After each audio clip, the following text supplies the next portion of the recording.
Next on Columbus Neighborhoods, from slave to millionaire, we hear the story of Pleasant Litchford. And then Youth to Youth engages young people to create positive change in their lives.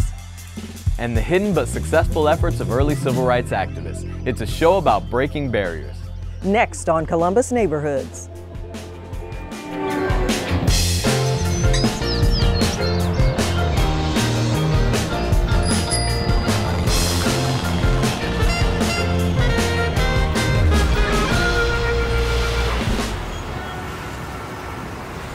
Support for Columbus Neighborhoods is provided by... At American Electric Power, we've been proud sponsors of WOSU Public Media for many years and strong supporters of our headquarters city here in Columbus, both downtown and in neighborhoods like yours. State Auto Insurance Companies, transforming to become a digital provider of auto, home, and business insurance. And for nearly 100 years, committed to the people and neighborhoods of Central Ohio. State Auto. The Columbus Foundation. Smart philanthropy for a smart city. ColumbusFoundation.org. Bailey Cavalieri. Your relationship with your law firm doesn't need to be complicated, it just needs to be right. CODA. Keeps our community moving forward. Falgren Moortime Marketing and Communications. Think wider. Ohio Health focuses on you and your family with a mission to improve the health of our communities. Women in Philanthropy at Ohio State, changing lives by giving together. And by contributions from these and other Columbus area families who support WOSU. Thank you. Today's show is about breaking barriers, and it's also about some of our work behind the scenes. That's right. You get to report on Youth to Youth, which I know is near and dear to your heart. Yes, it is. And you get to profile a former slave who became a millionaire back in the 1800s. Why haven't we heard about this before? Well, really, Javier, nobody's heard about him because, as with so many stories about the African American community, the story of Pleasant Litchford was ignored and forgotten. I found out he became educated, wealthy, and a leader in the community, but all of that remained buried until two determined women started digging. Communities of prosperous African Americans have long been part of Central Ohio. From the west side, as indicated on these antique photos, to communities like Africa near Westerville, Lucy Depp near O'Shaughnessy Reservoir, and Hamilton Park between Long and Broad Streets in Columbus. But their existence is not widely known. The physical evidence of these places has been wiped out as richer, more powerful forces built up the area. And there are few records to document these vibrant people, much beyond the memories and scrapbooks of their descendants. So I was stunned to learn African Americans once made their home in what is now the exclusive enclave of Upper Arlington. I was doing research after I cleaned all the cemeteries in Upper Arlington. I wanted to find out who those people were. The McCoys, the Backuses, the Richardsons, the Leggs. I went to the library and I found a paragraph in one of the papers I was reading that said, quote, "A Negro family cemetery was on the land that Upper Arlington High School was built. The bodies were removed and taken to Union and Green Lawn Cemetery." And I'm like, what? Stop, what? I wanted to know more. I had never heard of this pioneer history. Pleasant Litchford came from Lynchburg, Virginia. He was a master blacksmith. His wife and his 4 sons, who were teenagers to young adults at that time, were also working the same plantation. When they were freed, at that time in Virginia, you had 1 year to leave Virginia or you would be back into slavery. So everybody's... So even though you had been freed, yeah, if you had stayed, 1 year, you had to get out of Dodge. Again. Yeah. And so they came through the wilderness to Columbus in 1828. And people were sleeping in tents in their covered wagons and stuff. Franklinton was just a new town. And so this was really just wilderness at that time.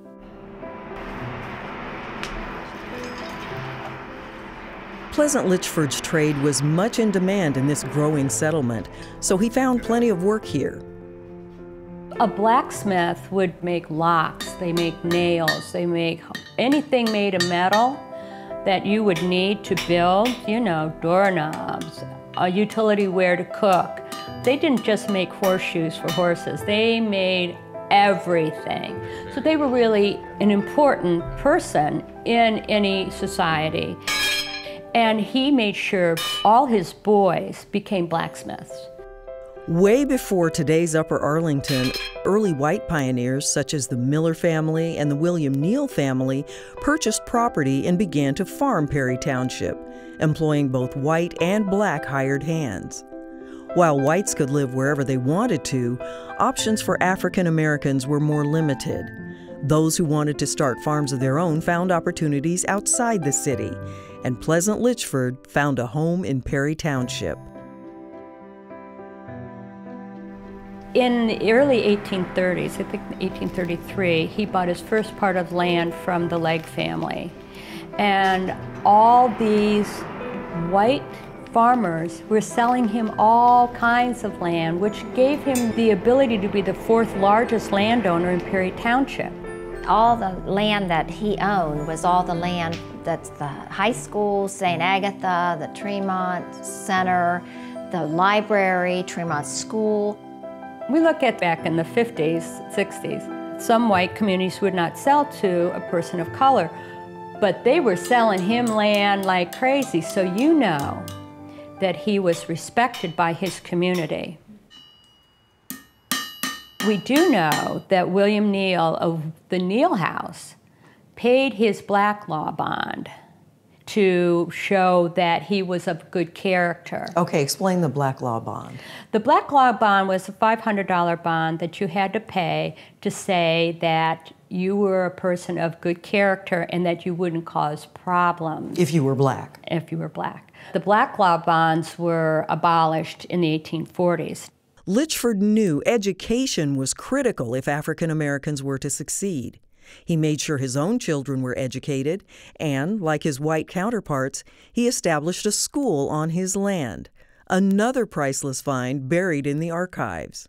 I hear this crying in the deed office, and she's going, "Come here, come here, come here." And look, the deed to the colored school from Pleasant Litchford to the Board of Education. That's amazing. And it was like, what?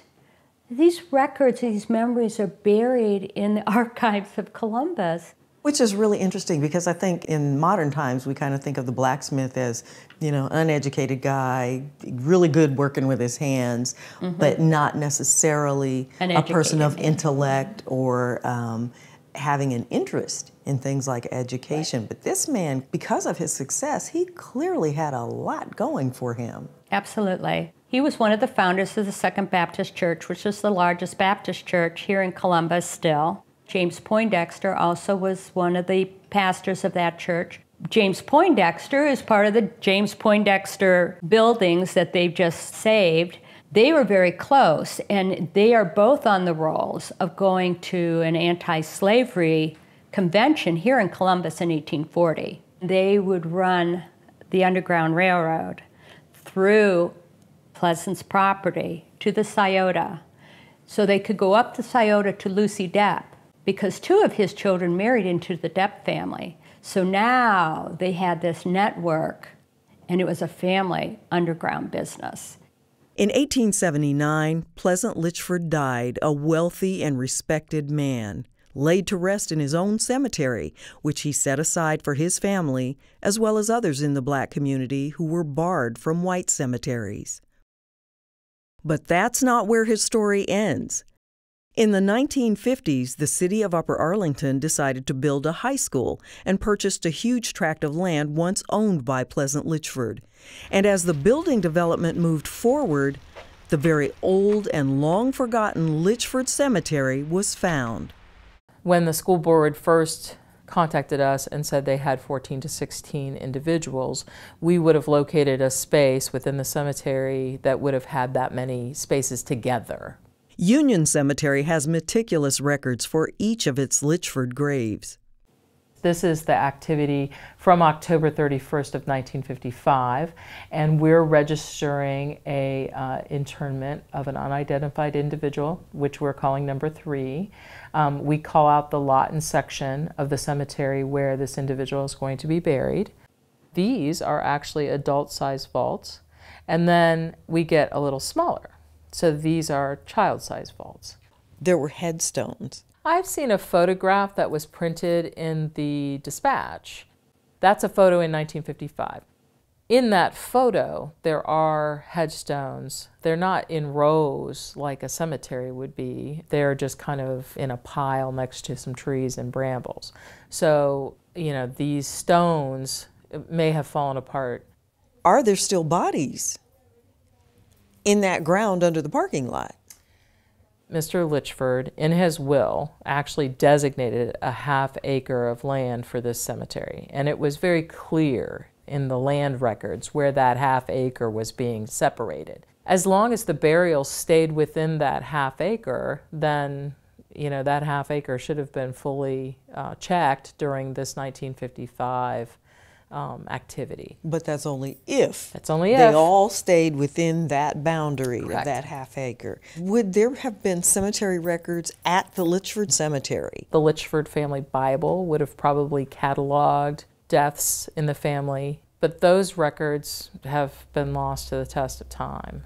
Sadly, we may never know the names of those individuals. One headstone that's known to have survived from the Litchford Cemetery is now in the prayer garden at Second Baptist Church.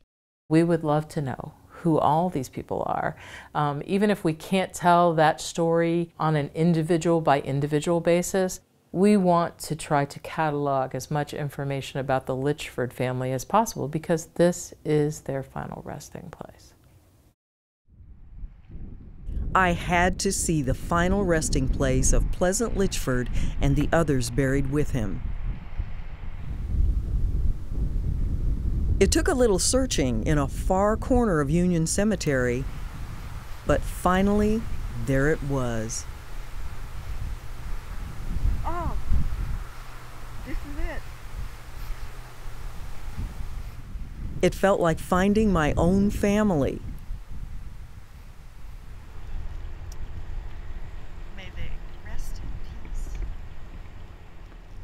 And may those of us who remain continue to uncover their story and begin to honor them as they deserve.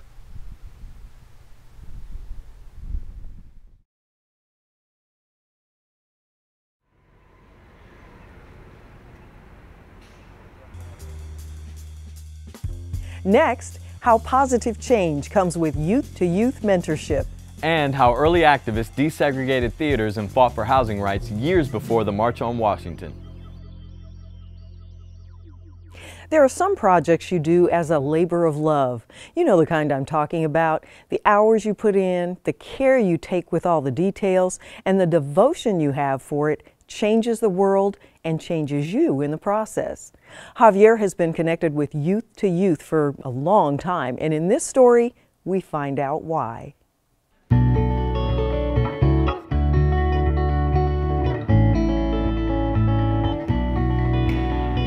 Youth to Youth is what we call youth-driven, adult-guided program. The youth drive the program. The youth come up with ideas for the conference themes, for workshops, for presentations, for community service projects, and the adults are there to support them and guide them along the way. I grew up in Columbus, grew up on the hilltop. I had a very limited vision for people that look like me or people that came from where I came from. And so Youth to Youth, I came across this program, and it was really, one of the biggest things it was for me was a relief that I could let my guard down, that I could just be me, and I wouldn't have to be judged, or I wouldn't be categorized or put off and labeled, that I could just relax. That was one of the most attractive things, was just the relief. I got involved in Youth to Youth when I was a middle school student. Ultimately, the goal is to equip and empower those young people to be drivers of the program. It's youth helping youth, youth supporting youth in their choice to be drug-free, and their choice to be role models, and their choice to be change makers in our world and in our community.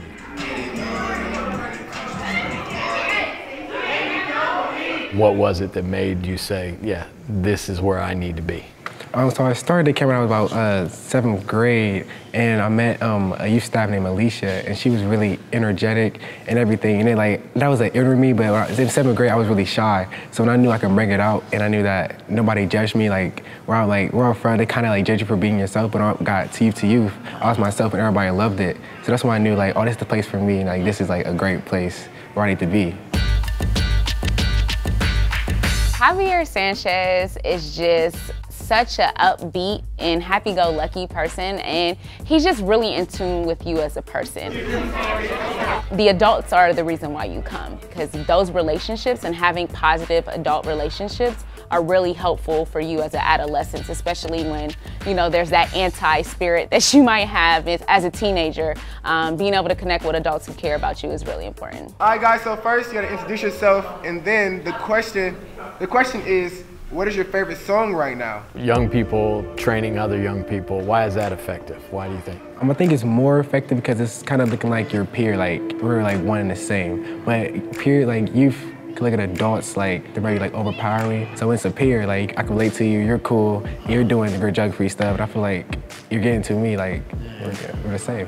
When I saw that there were other teens who felt the same way that I felt about the world and saw those same issues, it was really powerful, and it also kind of encouraged me to take a stand on something I may have already felt. So even if you already feel that way, sometimes it's really hard to act on something that you feel if you don't feel like there are other people supporting you with the same goal in the same position. And now that once you see that, it really opens up a new opportunity. I think it's really important for students to have positive peer relationships with people who might look differently from them, who might be from different communities than them, that they wouldn't necessarily interact with in their school environment.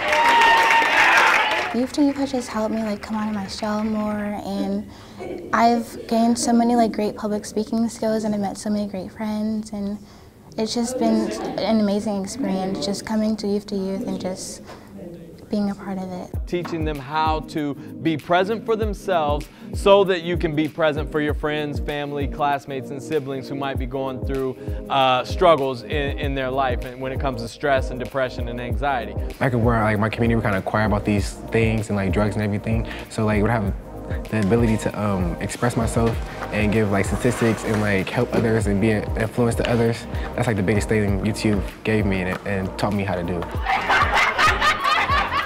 We're all a big family. Once you get into it, everybody loves you, everybody accepts you no matter who you are or what background you came from, what you did, or how you act, everything. We all accept you, and we're all a big family, and we all love you. It's connecting young people to other young people that are going through the same experiences and the same struggles and challenges that all young people face. It's also connecting them to caring adults that want to see them thrive in the midst of whatever they're going through. So to me, that's what Youth to Youth is.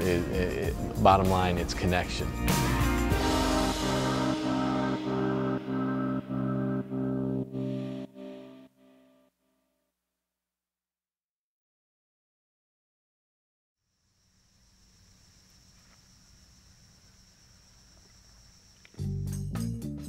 Craft beer is big in Columbus.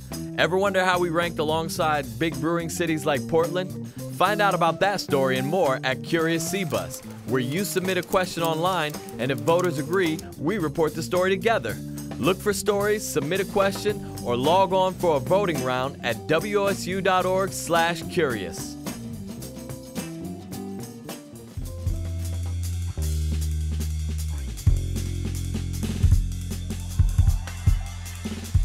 We're talking about breaking barriers, and the civil rights movement is a great example. The Vanguard League of Columbus did some of the hard stuff by working to desegregate theaters and provide fair housing to minorities. But here's a surprise. They worked in the 1940s, a decade before the civil rights movement gained momentum. Brent Davis takes us to the Ohio History Connection to dust off some of their artifacts.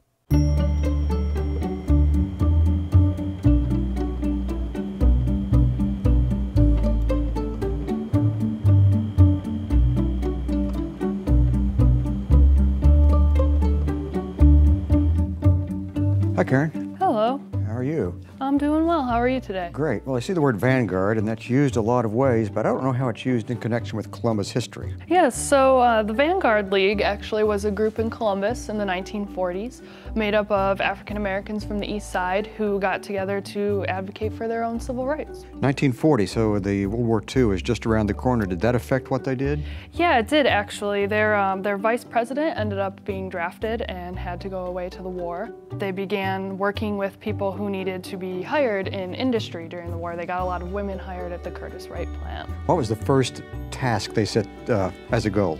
So their first big task that they're kind of most well known for was integrating the theaters in Columbus. So there was a theater owner named J. Reel Neth, and he owned most of the theaters in the city. And downtown African Americans generally weren't allowed in or got kicked out even when they bought a ticket. But he also owned a theater on the Near East Side in the African American neighborhood where African Americans were paying to use the facilities for things like family reunions and parties, and they were being hired to perform there, but they were still being discriminated against in all the other theaters he owned. So they began picketing the one in their own neighborhood, asking people not to spend money there to support this discriminatory behavior.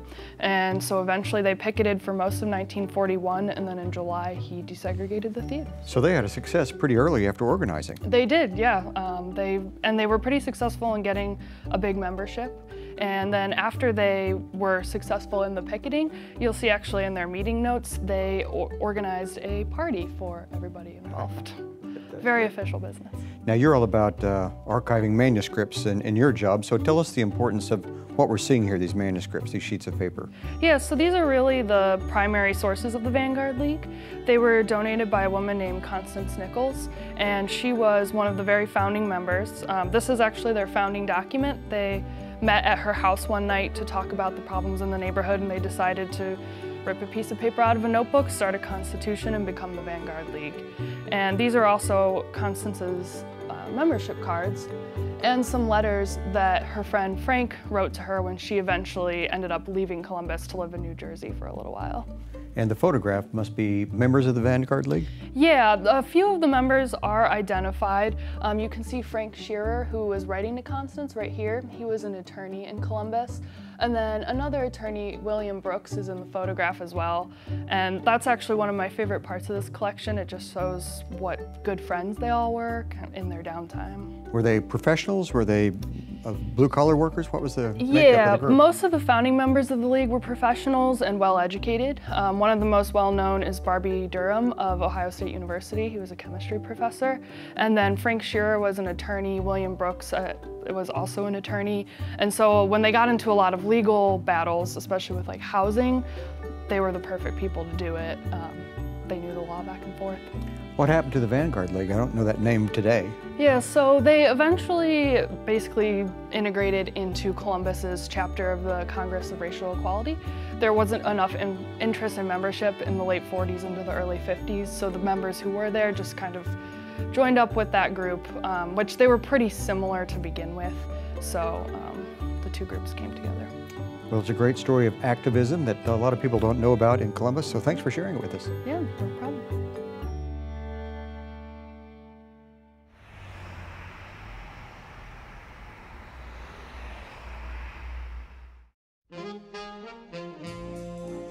"43210.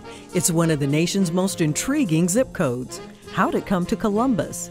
Find out about that story and more at Curious C-Bus, where you submit a question online, and if voters agree, we report the story together. Look for stories, submit a question, or log on for a voting round at wosu.org/curious.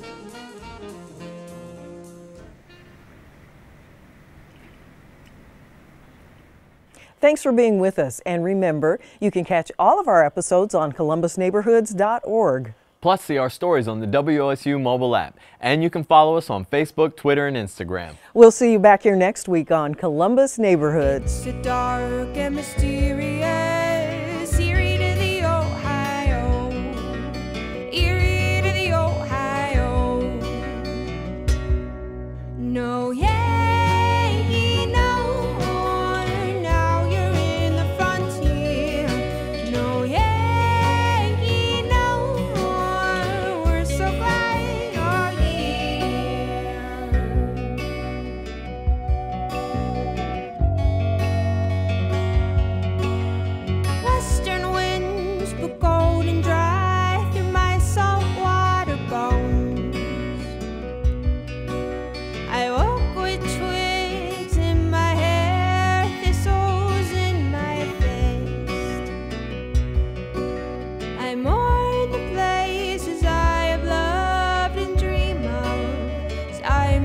someday mourn this place. Support for Columbus Neighborhoods is provided by At American Electric Power, we've been proud sponsors of WOSU Public Media for many years and strong supporters of our headquarters city here in Columbus, both downtown and in neighborhoods like yours.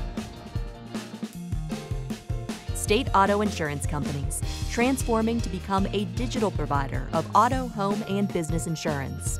And for nearly 100 years, committed to the people and neighborhoods of Central Ohio. State Auto. The Columbus Foundation, smart philanthropy for a smart city. ColumbusFoundation.org. Bailey Cavalieri, your relationship with your law firm doesn't need to be complicated, it just needs to be right. CODA keeps our community moving forward.